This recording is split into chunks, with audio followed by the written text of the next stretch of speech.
Oh, hey, what's up, you guys? How's it going? It's Papa, and today I'm going to be showing you guys my Burning Abyss list that I have been playing for the format, and I really think this deck's a lot of fun. It's a really easy deck to learn. You could miss a lot of very important things like Skarm. Don't ever forget Skarm, but the deck's a lot of fun. I really do enjoy this deck. It is something that I have been considering taking to my locals.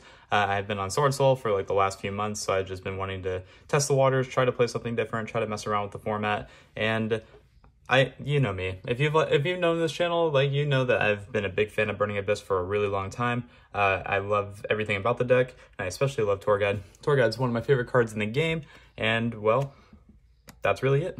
So without further ado, let's just go ahead and jump into the deck profile. I'm going to show you guys a side deck as well with this one. I didn't have one for the last few decks because it really just depended, but I want to show you guys like some cool text, so that's what's going to happen when we get to the side deck. But for the main deck, we played 2 copies of Tour Guide. I don't think you need 3. I think with all the hand traps that are being played in this format, like everyone's on Ash, everyone's on Imperm, so I think having 2 Tour Guide is fine because it is easy hand trap bait, so you don't really want to play too many of those. Next, we play 2 copies of Backjack.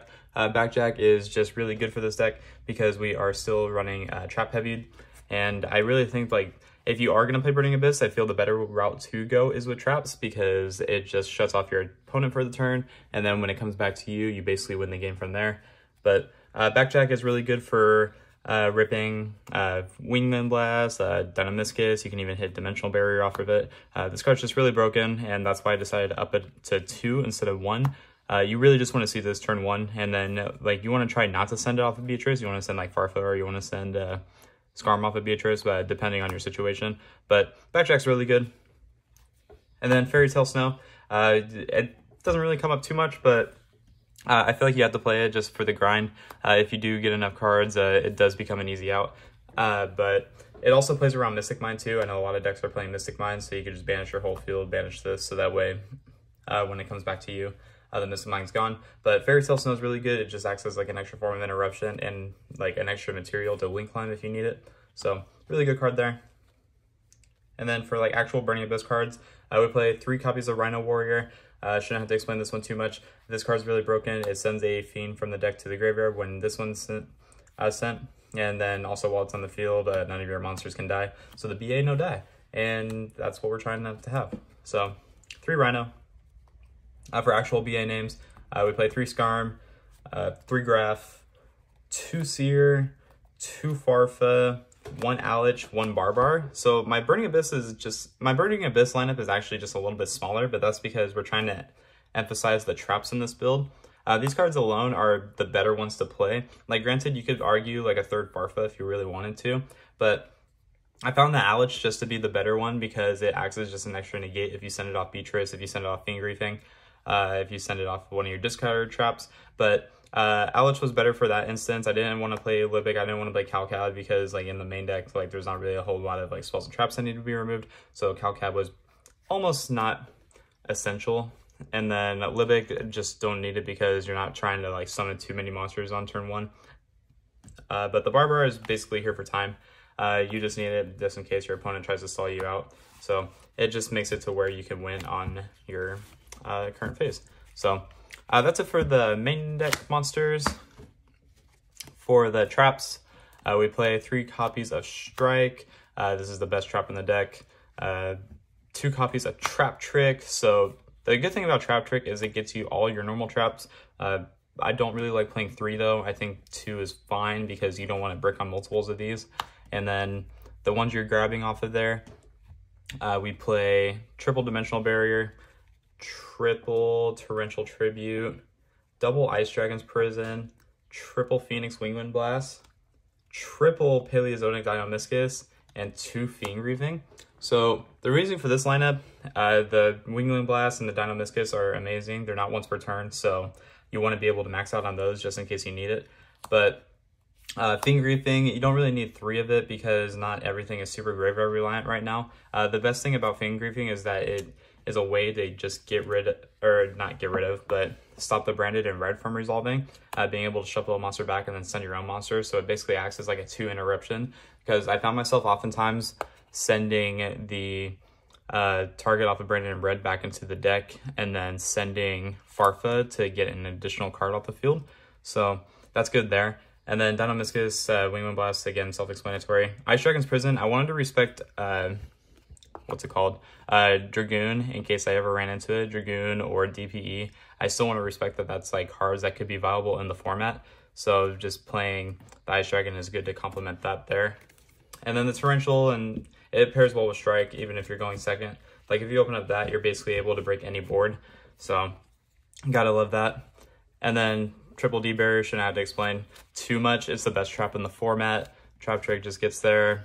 Strike does all the work. Like, honestly, I think this trap lineup is very, very solid. It's very easy to play. It's very nice and simple. The only thing that Dimensional Barrier doesn't hit in the current format right now is Flunderies and like Salamangreat, but Dimensional Barrier just has like too good of a usage not to play it. And I couldn't find room in the side deck for it either, so I just decided to play it in the main deck. That's it for the trap lineup, and then the only spell we're playing is a Call by the Grave. This card should actually just be banned. I think after like playing this card and like listening to everyone's theory about it, this card is actually ban worthy. It's basically just a sack you one of at this point, and it's like if you resolve it, you're almost winning the game. But that's the main deck. We're looking at 42 cards in the main deck. We're gonna go off to the extra deck. If I can grab it, that'd be great. What the fuck? Okay, extra deck. So we play Pilgrim. You still want to have this in case your Beatrice gets destroyed. A lot of people are playing Raigeki in the side deck that I've noticed. So at least at my locals, a lot of people have been playing Raigeki. So I wanted to have the Pilgrim for that. 2 copies of Dante. You don't need 3. I think 3 is just a little bit too excessive. So I still stand by 2 Dante. Fortune Tune, basically here just to make your Zeus more live. It's basically the same extra deck that I always show. It's super easy, super not too complex. Downer Magician just act as like that extra material. Beatrice, this card should honestly probably be banned. This card's really freaking good. It's more good in this deck because, you know, it's a lot easier to make. But this card is actually just like kind of ban worthy. I really like this card a lot. Like I use it every chance I get to. 1 Zeus, you don't need more. I think just the 1 is fine. For the links, Gravity Controller, really good. Being able to just get the Dante out of that EMZ, so that way if you mill bad, then you can just link it off and then have the Dante add back, and then you can just go from there. Cherubini, it helps you link climb for when you're going for game. Masquerena, it just acts as an extra interruption. Your main board when you go first is usually going to be IP Beatrice, so you want to be able to have the Beatrice be live during your opponent's turn, send what you need to send, and then link it off with a Masquerena for like Unicorn or Chisbana. It really just depends on your situation. But moving on, we play the Dark Charmer. The card's really broken. I still want to respect DPE. Again, it's for that reasoning, but it could also just help you link climb depending on like the deck you're playing against. Like if you're playing against Despia, it's really good, but have to play that. 1 Phoenix, just as like generic back row removal if you need to. Unicorn, mainly for the IP. Trisbana, just for like back row decks. Flunder, Eldritch, whatever it may be. If you really need to get rid of the blackout too, like Trisbana is good for that too, but most of the time, like they're activating the blackout before you make this anyway, so it's really just what it is. And then last card I play is the Axis Code Talker. If you don't have Axis Code Talker, you could easily play Boral Sword or like Boral Load, but I just prefer the Axis Code Talker just because I have it.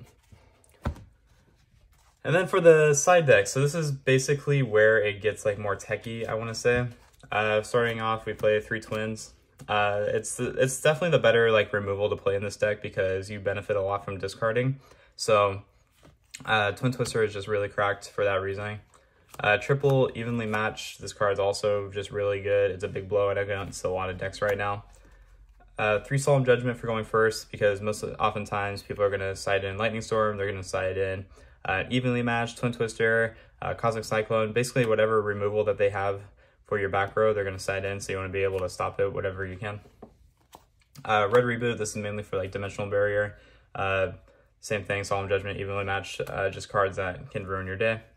And then here's like the tech options. Since you're playing Beatrice, I thought about like sending like just some side deck cards. So I thought about sending the Token Collector off of Beatrice for Sword Soul, the Ariel against Despia, just being able to remove their graveyard so they don't benefit from it. the Banshee with the zombie world, so that way you can use this for Flunderies. Like, these cards right here all deal with the top decks in the format right now. I'm never really worried about Flunderies because, again, that deck's the buy. Ariel just deals with Despia. Token Collector deals with Sword Soul, so all of your meta killers are right here, and it's just really good for the format, so it's just adoption.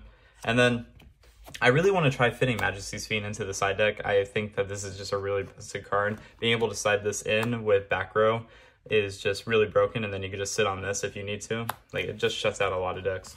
But yeah, guys, that's going to go ahead and do it for the profile. I hope you enjoyed this list. Again, it's one of my favorite decks to play. It's one of the most easy decks to play as well. It's a whole lot of fun, and there's not really too much to explain about it. I mean, you just build your side deck, build your main deck. You can use mine, of course, that's what this is here for.